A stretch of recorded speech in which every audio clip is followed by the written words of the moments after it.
Nồi là một trong những dụng cụ nấu ăn không thể thiếu của mỗi gia đình. Nó có thể được làm từ nhiều loại nguyên liệu khác nhau và chất lượng thì tùy theo giá thành.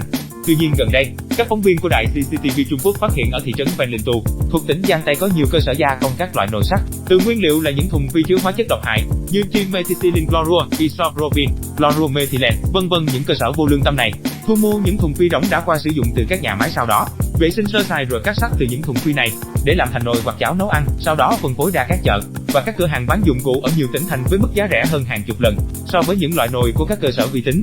Phóng viên đã lấy mẫu những chiếc nồi sắt tại đây để chuyên gia giám định và kết luận rằng hàm lượng chì, kim loại nặng cùng nhiều thành phần độc hại khác vượt quá tiêu chuẩn một cách nghiêm trọng. Khi chế biến có thể hấp thụ vào thức ăn, ảnh hưởng tiêu cực đến sức khỏe người sử dụng. Phóng viên lưu ý, có thể còn nhiều cơ sở ở khắp Trung Quốc sản xuất nồi theo cách này vì chi phí thấp và lợi nhuận cao. Lưu ý, điều đáng lo ngại ở đây là những chiếc nồi sắt này có thể được xuất khẩu đến các nước lân cận hay không. Ủng hộ mình nhé bạn.